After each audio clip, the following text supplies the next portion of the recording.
오늘 말씀의 제목은 내 감정에 속지 말라. 내 감정에 속지 말라라는 제목 가지고 2023년 8월 마지막 주일 예배 말씀 전하도록 하겠습니다. 우리 인간들은 빠짐없이 모두 감정이라는 것을 가지고 있죠. 기쁨의 감정을 느낄 때도 있고, 때론 슬픔의 감정이 밀려올 때도 있고, 또 분노의 감정이 치솟아 오를 때도 있죠. 또 남을 불쌍히 여기는 연민의 감정을 느낄 때가 있습니다. 특히 분노의 감정을 조절하지 못해서 이를 그르치는 경우가 우린 살면서 많이 경험하게 됩니다. 예전에 세계 요트 선수권 대회에서 영국 팀이 꼴찌를 한 적이 있어요. 그 팀이 어떻게 했냐면 자기가 탔던 요트에 불을 지르고 결승전까지 헤엄쳐서 들어오는 해괴한 행동을 했습니다. 분노의 감정을 주체하지 못한 결과죠. 또한 소련의 역도 선수 리거트라는 사람이 있었는데 시합에서 안타깝게 패하자 이 선수는 자기 머리를 콘크리트 벽에 막 박아서 큰 부상을 입은 경우도 있었습니다. 또 미국 인디애나주 고등학교 농구 결승전에서 이런 일이 일어났어요. 간만의 차로 이기고 있던 이 팀이 경기 종료 2초를 남기고 다 끝났잖아요. 공을 내던지고 우리가 이겼다, 승리의 함성을 외쳤어요. 그 짧은 순간에 상대편 선수가 그 공을 가지고 멀리 공을 던져서 그 슛을 성공시켰어요. 그래서 막판에 역전패를 당하는 일이 있었습니다. 이처럼 자기 감정을 조절하지 못하면 상황이 더 나빠지는 경우가 생겨나요. 반면에 어려운 상황에서도 자신의 감정을 잘 추스르고 침착하게 대처하면 대역전 드라마의 주인공이 될 수도 있습니다. 내 감정을 어떻게 다스리느냐에 따라서 내 인생이 바뀌기도 하는 거예요. 성도 여러분, 우리 인간의 감정이 늘 똑같습니까? 늘 요동치고 늘 변화해요. 여러분의 하루의 감정을 한번 체크해 보세요. 똑같습니까? 매 시간, 매 분초마다 바뀌는 여러분들의 감정을 느끼잖아요. 감정은 늘 요동쳐요. 늘 바뀌어요. 그리고 이 감정에 직접적인 영향을 주는 것이 바로 내가 현재 처한 현실과 상황입니다. 2021년도 OECD 코로나19 관련 통계 자료를 보면 코로나 바이러스 사태 이후에 불안증, 우울증이 한국 사람의 경우 무려 36.8%나 증가했다고 합니다. 15개 나라를 조사했는데 한국이 1등이에요. 제일 많은 우울증, 불안증, 한국 사람이 다 가지고 있는 거예요. 한국 사람들이 특히 환경에 대한 감정적 영향을 크게 받는 민족이라는 것을 통계가 증명하고 있습니다. 여러분 어떻습니까? 상황에 상관없이 유리바다와 같이 일정한 감정을 유지하십니까? 저도 못해요. 네? 순간 아들이 딴짓하면 순간 욱 저도 할 때가 있습니다. 정도의 차이는 있겠지만 모든 사람들이 이렇게 감정적 영향, 특히 좋은 일로 인한 영향보다 나쁜 일로 인한 영향을 더 크게 받습니다. 그게 우리 연약한 인간이에요. 여러분의 지난 한 주를 감정만 가지고 한번 평가해 보세요. 지난 한 주를 살면서 기쁨의 감정이 많았습니까? 아니면 슬픔, 분노, 짜증의 감정이 더 많았습니까? 그 한 주를 여러분 통계해 보면 한 주 동안 내가 내 감정을 어떻게 다스렸는지를 스스로 알 수가 있는 거예요.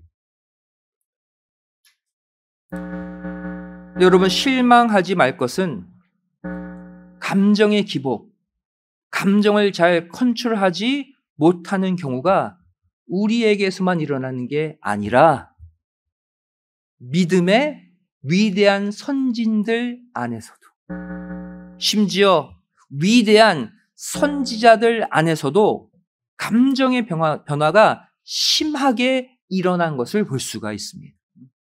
모두가 다 감정적인 인격체들이라는 거예요. 위대한 믿음의 조상 아브라함 봅시다.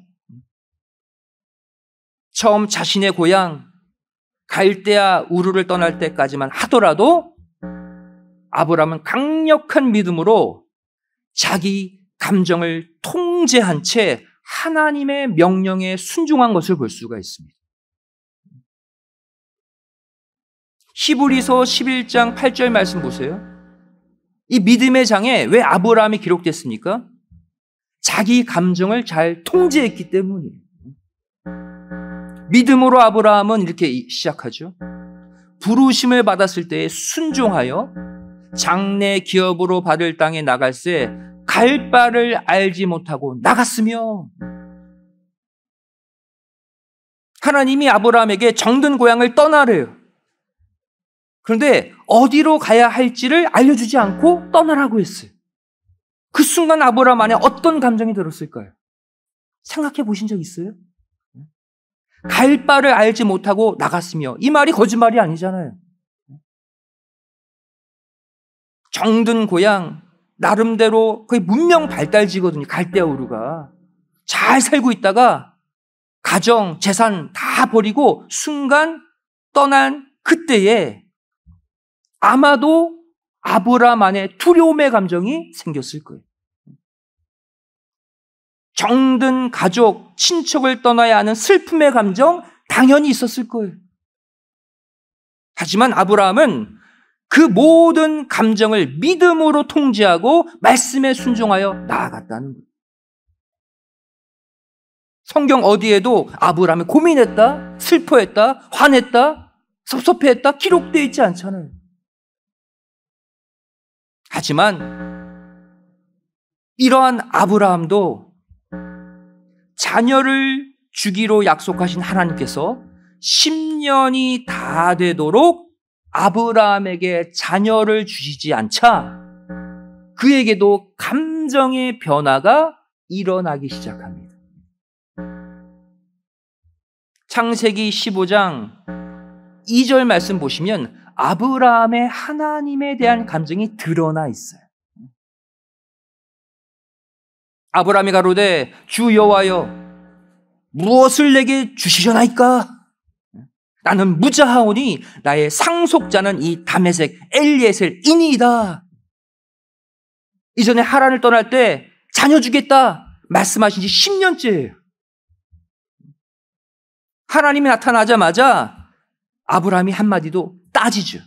내게 무엇을 주시려나이까? 자녀 주신다고 해놓고 안 주시니 저요 제 몸종을 상속자 삼겠습니다 그랬어요. 일종의 반항의 감정이 올라온 것이죠. 결국 아브라함은 어떻게 합니까? 몸종 하갈과 동침해서 그의 나이 86세 때 하나님의 뜻과 상관없는 이스마엘을 낳게 됩니다. 속으로 생각했겠죠. 하나님이 내 아내에게 자녀를 주시지 않으니 편법이라도 사용하자. 한마디로 어떤 감정이에요? 세상 말로 삐진 마음이에요. 내 아내에게 잉태의 은혜를 주시지 않으니 내가 다른 방법을 쓰겠다는 거예요. 삐딱한 마음을 갖게 되었죠. 이에 화가 나신 하나님께서 13년간 아브라함과의 대화를 단절하십니다. 13년간 한 번도 아브라함에게 나타나시지 않았어요. 그리고 그의 나이 99세 때 하나님이 나타나셔서 뭐라고 말씀하십니까? 창세기 17장 1절 말씀 보시면 아브라함의 99세 때에 여호와께서 아브라함에게 나타나서 그에게 이르시되 나는 전능한 하나님이라 너는 내 앞에서 행하여 완전하라. 지난 13년 동안 너 문제 있었어 그에게. 지금이라도 내 앞에서 완전하게 온전한 마음으로 행하라는 거예요. 아브라함의 삐뚤어진 그 마음, 삐뚤어진 그 감정을 13년 만에 나타나셔서 지금 책임을 묻고 계시는 거예요. 그리고 창세기 17장 16절에서 하나님은 아브라함의 아내 사라를 통해 아들을 주시겠다고, 사라로 열국의 어머니가 되게 해 주시겠다고 다시 언약하시죠.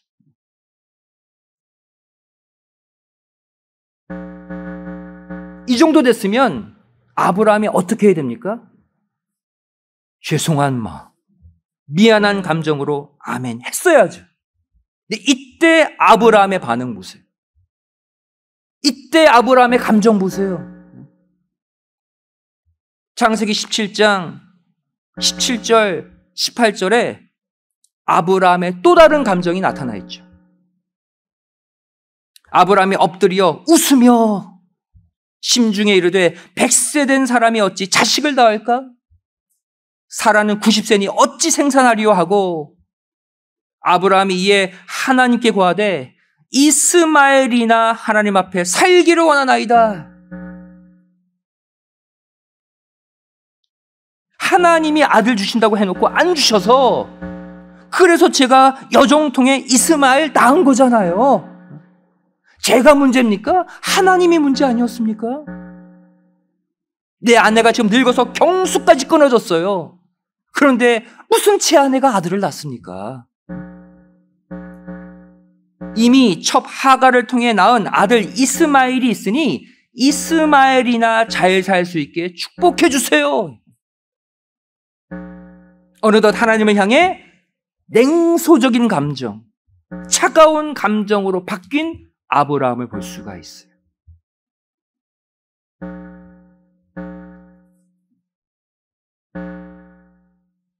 하지만 결국 하나님은 언약하신 대로 아브라함 100세 때, 사라 90세 때 약속하신 대로 언약의 아들 이삭을 주셨어요? 안 주셨어요? 주셨어요. 아브라함의 차가운 감정, 삐진 마음, 냉소적인 감정 상관없이 결국 말씀하신 언약을 이루셨어요. 하나님의 말씀대로 사라를 통해 태어난 이삭을 보고 나서야 아브라함은 비로소 다시 자기 감정 컨트롤에 들어갑니다. 그리고 이후에 위대한 믿음의 조상이 된 거예요. 아브라함도 순간 이를 그르칠 뻔했어요. 뭐 때문에? 감정 때문에. 인간적 감정, 섭섭한 감정.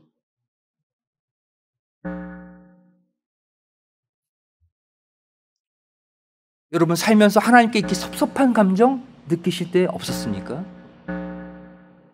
하지만 하나님의 말씀, 하나님의 언약은 내 감정과 상관없이 반드시 이루어지고 성취됨을 믿으시기 바랍니다. 우리의 믿음이 감정을 이겨야 돼요.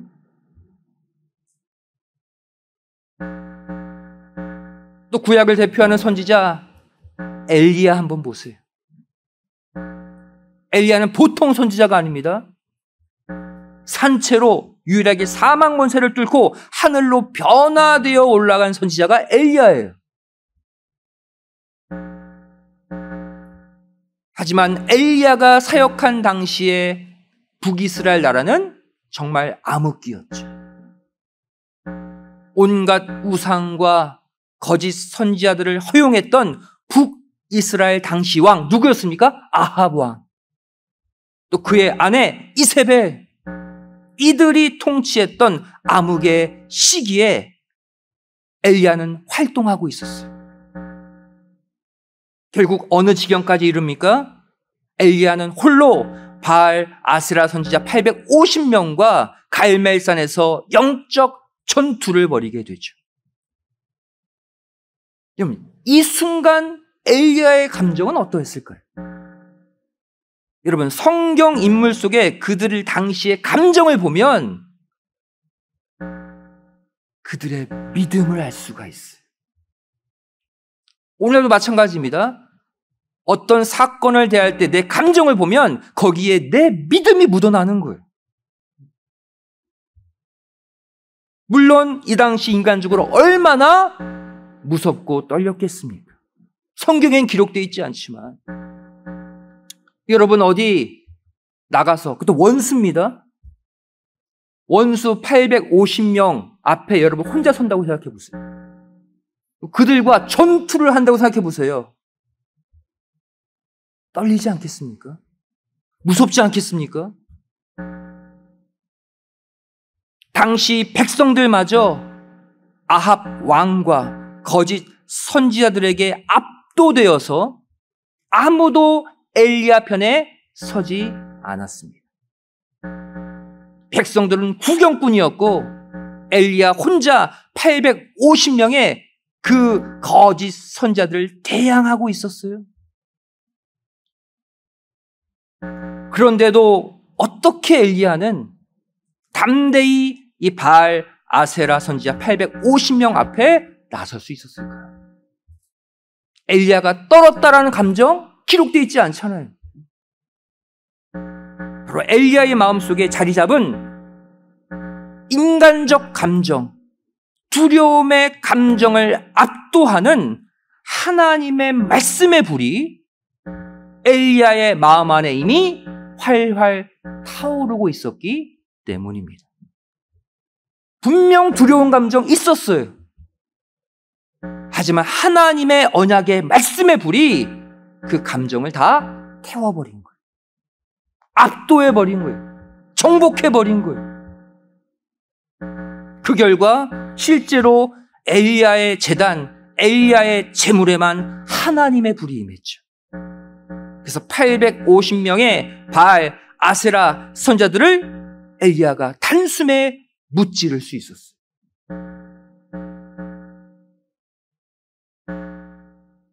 하지만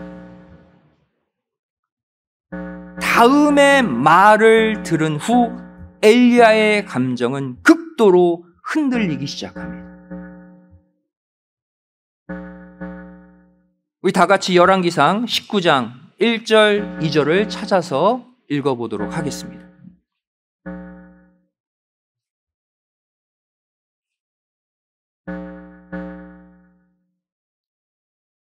혹여나 우리 영어권 성도님들은 따로 예배를 드리니까 영어권 예배로 가셔도 괜찮습니다.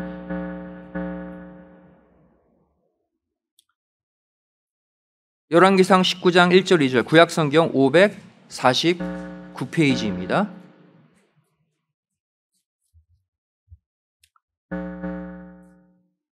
우리 함께 읽겠습니다. 시작. 아합이 엘리야의 무릇 행한 일과 그가 어떻게 모든 선지자를 칼로 죽인 것을 이세벨에게 고하니 이세벨이 사자를 엘리야에게 보내어 이르되 내가 내일 이맘때에는 정녕 내 생명으로 저 사람들 중 한 사람의 생명 같게 하리라. 아니하면 신들이 내게 벌 위에 벌을 내림이 마땅하니라 한지라. 이세벨이 내가 엘리야 죽이겠다 그런 거예요. 그래서 엘리야가 전해 들었죠. 직전에 850명의 그 무시무시한 바알, 아세라 선지자들 앞에서도 당당했던 엘리야가, 떨지 않았던 엘리야가 이세벨의 이 죽이겠다는 협박성 멘트 한마디에 그의 감정이 순식간에 무너져 내렸습니다. 이후에 엘리야의 행동 보세요. 우리 그 다음 구절 열왕기상 19장 3절 4절도 읽겠습니다. 시작. 저가 이 형편을 보고 일어나 그 생명을 위하여 도망하여 유다에 속한 브엘세바에 이르러 자기의 사환을 그곳에 머물게 하고 스스로 광야로 들어가 하룻길쯤 행하고 한 로뎀나무 아래 앉아서 죽기를 구하여 가로되 여호와여 넉넉하오니 지금 내 생명을 취하옵소서. 나는 내 열조보다 낫지 못하니이다. 이전에 850대 1로 싸웠을 때의 엘리야와 지금의 엘리야를 비교해 보세요. 완전 다른 사람 됐어요. 이세벨의 너 죽이겠다 한마디에 하나님께 이렇게 호소하죠. 저 더 이상 살고 싶지 않습니다. 제 생명을 좀 가져가세요. 한순간에 그의 감정이 무너져 내린 것을 볼 수가 있죠. 여러분, 이때는 우상 숭배자 850명을 처단한 직후입니다. 상황이 나쁜 상황이 아니에요. 또 백성들도 모두 이제 하나님과 엘리야를 따르는 흐름으로 바뀐 때예요.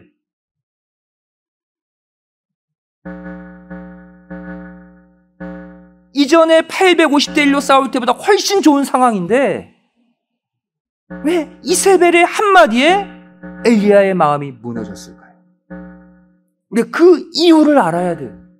왜? 우리도 순간 믿음 좋다가 순간 엘리야처럼 낙심할 때가 찾아오기 때문이죠.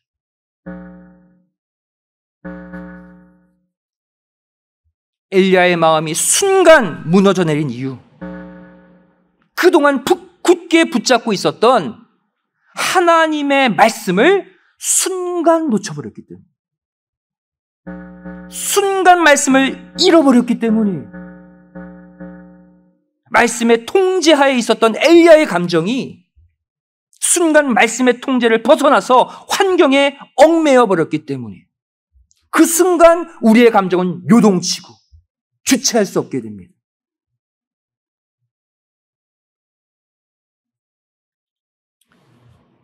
이후 하나님은 절망과 낙심의 감정에 휩싸여 있는 엘리야에게 먼저 떡과 물을 먹이신 후에 하나님의 산 호렙산으로 데리고 오셨어요. 장소, 환경을 일단 바꿔주셨죠. 여러분, 호렙산은 어떤 산입니까? 의미 있는 산이죠. 과거 하나님이 출애굽한 이스라엘 백성들을 언약 백성으로 인쳐주신 십계명과 율법을 허락한 그 신의 산이에요. 하나님의 언약의 말씀이 머물러 있는 특별한 장소로 엘리야를 이끄신 것 보세요. 이 말씀의 산, 언약의 산에서 하나님은 엘리야에게 어떠한 작업을 하시게 됩니까? 흐트러진, 낭망하고 있는 그의 감정을 다시 말씀의 통제 아래 집어넣는 작업을 이 장소에서 하셨어요.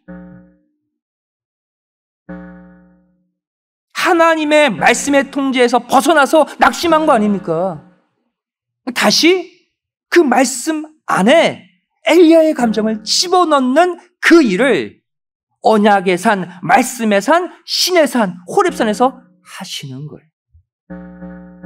우리 다 같이 열왕기상 19장 11절 12절을 읽도록 하겠습니다.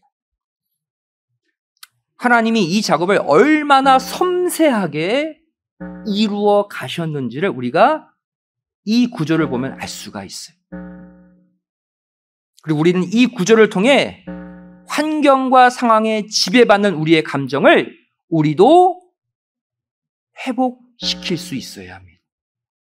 자, 함께 읽겠습니다. 11절 12절 시작. 여호와께서 가라사대 너는 나가서 여호와의 앞에서 산에 섰으라 하시더니 여호와께서 지나가시는데 여호와의 앞에 크고 강한 바람이 산을 가르고 바위를 부수나 바람 가운데 여호와께서 계시지 아니하며 바람 위에 지진이 있으나 지진 가운데도 여호와께서 계시지 아니하며 또 지진 후에 불이 있으나 불 가운데도 여호와께서 계시지 아니하더니 불 후에 세미한 소리가 있는지라. 어떤 훈련 작업인지 이해가 되시죠? 이 구절은 우리에게 어떠한 메시지를 주고 있습니까? 주변의 환경과 상황에 얽매여서 낙심하고 있는 우리의 감정을 다시 하나님의 말씀 안에 집어넣는 과정, 방법을 알려주고 있는 거예요. 우리도 인생을 살면서 산을 가를 만한 거대한 바람에 우리의 감정이 흔들릴 때가 있다는 거예요. 그 순간에도 내 감정을 붙잡을 수 있어야 된다는 거예요. 또 지진이나 불과 같은 거대한 악재를 내 가정이, 내 직장, 또 내 자녀가 만난다 할지라도 거기에 마음 빼앗기거나 흔들리지 말라는 거예요. 거기에는 하나님이 계시지 않아요. 세상의 악재에 흔들리는 그 감정에는 하나님이 함께하지 않아요. 그리고 결국 이 모든 상황과 사건을 주관하고 계시는 세미한 하나님의 음성, 세미한 하나님의 말씀 아래 나의 감정을 다시 묶어 두라는 것입니다. 거기엔 하나님이 계시거든요. 하나님의 말씀이라는 피난처 안에 들어오면 이 땅에 거대한 바람, 폭풍, 지진, 불이 난다 할지라도 걱정 없다는 거예요. 사랑하는 성도 여러분, 아무리 내가 처한 상황에 내가 슬퍼한들, 내가 화를 낸들 그 상황은 바뀌지 않습니다. 화내서 낙심해서 바뀔 환경 같으면 열심히 화내죠. 의미 없어요. 내가 슬퍼하고 낙심하고 화낼수록 상황은 더더욱 나빠질 뿐입니다. 내 감정과 상관없이 나의 인생은 하나님이 언약하신 말씀의 거대한 해류를 따라 흘러간다는 사실을 반드시 믿으시기 바랍니다. 어디 안에만 있으면 돼요. 말씀 안에 내 마음 두면 되는 거예요. 어차피 말씀대로 내 인생은 흘러가게 되어 있기 때문이에요.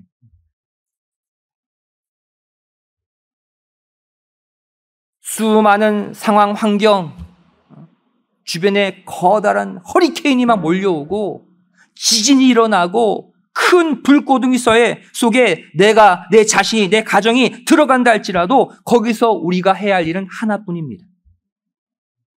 내 인생의 역사는 하나님의 말씀대로 이루어지는 구속의 역사다.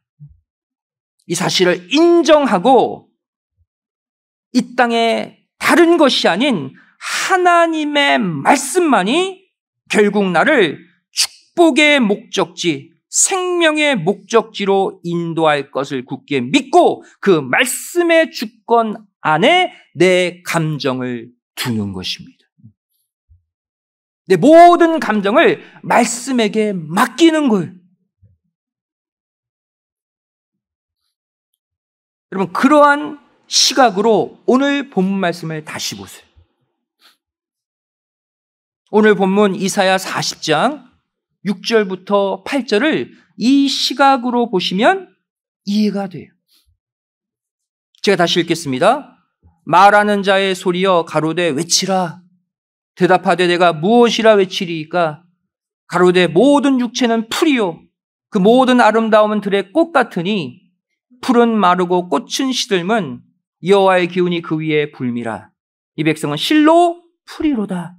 풀은 마르고 꽃은 시드나 우리 하나님의 말씀은 영영이 서리라. 여러분, 푸른 풀이 곧 말라 꼬드라지잖아요. 활짝 핀 꽃 이내 시들잖아요. 이처럼 우리의 감정도 똑같다는 거예요. 무슨 좋은 일이 생기면 금방 막 웃습니다. 떠들고 신나합니다. 이 세상 다 가진 것처럼 막 자랑합니다. 근데 여러분, 그것이 하루를 못 가요. 다음날 조그만 일만 생기면 또 짜증내고 또 화내고 또 자기 신세 한탄하고, 그게 우리 아니었습니까? 활짝 핀 웃음꽃 곧바로 시들어버리잖아요. 하지만 오늘 본문 이사야 40장 8절은 뭐라고 말씀하고 있습니까? 이렇게 풀과 같은 꽃과 같은 인간의 감정은 좋다가도 금방 시들지만 무엇은 온 우주 만물을 창조하시고 주관하시는 하나님의 말씀만큼은 변치 않고 영원히 우리의 인생을 굳게 세워주심을 꼭 믿으시기 바랍니다. 말씀은 변치 않아요.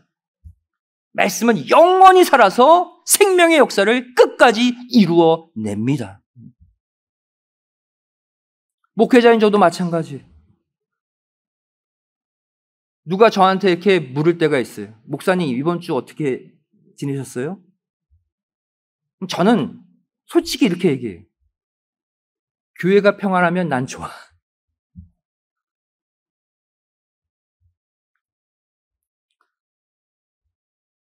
하지만 교회에서 무슨 일이 생기면 나는 그냥 한 주가 우울해. 실제 제 인생이 그런 인생이 되어버렸어요. 교회에서 일어나는 크고 작은 일들에 기뻐하고 좌절하고 또 소망 얻다가 또 낙심하고 무수하게 반복했던 것이 제 지난 삶이었어요. 하지만 그러다가도 성경 읽고 깊이 묵상하다 보면 하나님이 저와 여러분과 우리 교회를 향한 선한 계획이 있구나. 절대로 변치 않는, 반드시 이루어지는 하나님의 놀라운 계획이 있구나. 그것을 깨닫는 순간 마음의 평정이 이루어지는 거예요. 감정의 기복이 그때 다 사라져요. 그냥 감사하고 기쁜 거예요. 여러분, 우리의 감정은 우리의 삶을 바꿀 수 없습니다.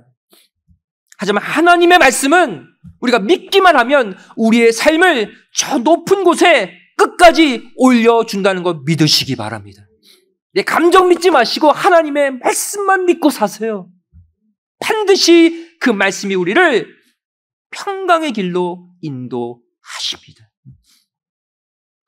여러분, 오늘 말씀의 결론 맺습니다. 내 감정에 속지 마세요. 절대 속으시면 안 됩니다. 그 감정대로 이루어지는 게 아니에요. 특별히 말씀 밖에 있는 감정은 반드시 사단의 통치 아래에 있다는 것을 아셔야 돼요. 사단이 반드시 말씀 밖으로 벗어난 그 감정을 이용하고 악용해서 나를 넘어뜨립니다. 결국 그 감정에 속는 것은 그 감정의 배후에 있는 사단에게 속는 거예요. 에베소서 4장 26절, 27절이 바로 그것을 적나라하게 폭로하고 있잖아요. 나의 감정 뒤에 숨어 있는 사단, 특별히 분노의 감정을 지적하고 있어요. 분을 내어도 죄를 짓지 말며 해가 지도록 분을 품지 말고 마귀로 틈을 타지 못하게 하라. 결론이 그거예요. 분노의 감정 뒤에 마귀가 기다리고 있다는 거예요. 여러분, 분한 감정은요, 절대로 하나님이 주신 감정이 아닙니다. 사단이 내 속에 심어놓은 거예요. 그 감정이 말씀의 통제를 받지 못하고 하루가 지나도록 계속되면 반드시 사단이 그 감정을 타고 내 삶에 들어옵니다. 그리고 어느 순간 내 인생 전체를 사단이 지배해버리고 마는 거예요. 여러분, 솔직히 엄격히 한번 따져보세요.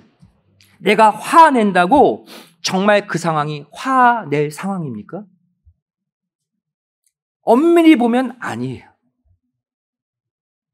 또 내가 무엇에 절망한다고 진짜 그 상황이 절망적 상황 아닙니다.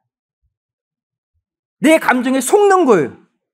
화낼 상황이 아닌데 스스로 화내놓고 그 상황은 화낼 상황이다 스스로 속는 거예요. 내가 낙심하고 주저앉을 상황이 아닌데 사단에게 속아서 낙심하면서 이 상황은 난 절대로 헤어날 수 없어. 난 해도 안 돼. 속는 거예요, 여러분. 그 감정에 집중하지 마시고 하나님의 살아계신 말씀이 여전히 이 순간 나와 내 가정, 내 자녀를 붙들고 있음을 영안을 열고 볼 수 있어야 돼요. 그리고 그 말씀에 대한 믿음으로 내 감정을 추스릴 수 있어야 합니다. 그 자가 사단에게 틈을 주지 않는 성숙한 믿음 생활, 믿음의 사람임을 믿으시기 바랍니다. 성도 여러분, 여러분의 감정을 말씀 밖에 두지 마시고 날마다 말씀 안에, 말씀의 통제 아래 두시기를 부탁드립니다. 기뻐하더라도 말씀 밖에서 기뻐하지 마시고 말씀 안에서 기뻐하세요. 그래야지 그 기쁨이 유지돼요. 설사 슬퍼하더라도 말씀 안에서 슬퍼하세요. 하나님의 말씀이 나를 위로하시고 그 슬픔을 가져가 버리십니다. 이렇게 말씀 안에서 내 모든 감정을 표출할 때 이 모든 감정들이 결국 내 마음밭에 귀한 거름들이 되어서 내 안에 있는 말씀의 씨앗이 마침내 아름다운 열매, 소망의 열매, 기쁨의 열매를 맺을 줄로 믿습니다. 오늘 주신 이 소망의 말씀으로 다시 여러분 무장하시고 이번 한 주 오직 말씀의 통치 아래에서 기쁨과 감사의 감정이 상황에 상관없이 환경에 상관없이 멈추지 않고 지속되어지시기를 주님의 이름으로 간절히 축원드리겠습니다. 기도하시겠습니다. 사랑 많으신 아버지 하나님, 저희를 하나님을 믿고 언약의 말씀을 믿고 산다고 하지만 지난 삶을 되돌아보면 늘 내 감정에 속아서 낙심하고 슬퍼하고 결국 사단이 원하는 대로 저희를 잘못된 길로 간 적이 너무나도 많았습니다. 이 모든 감정 다시 살아계신 하나님의 말씀 안에 두기를 소원합니다. 내 모든 감정을 말씀이 통치하시고 하나님이 통치할 수 있도록 내어 드리기를 소원합니다. 절대 내 감정으로 인해 사단이 틈타지 않도록, 내 감정에 속아서 낙심하거나 슬퍼하지 않도록 하나님의 위로의 말씀, 능력의 말씀이 내 마음을 지배하여 주시옵소서. 날마다 말씀에만 소망을 두고 말씀만 집중하여 살아갈 때 내 감정을 다 평정하고 기쁨과 감사가 넘치는 복된 인생 만들어 주시옵소서. 간절히 믿고 소원하오며 사랑 많으신 예수님의 이름으로 기도드리옵나이다. 아멘. 하나님 영광 드리겠습니다.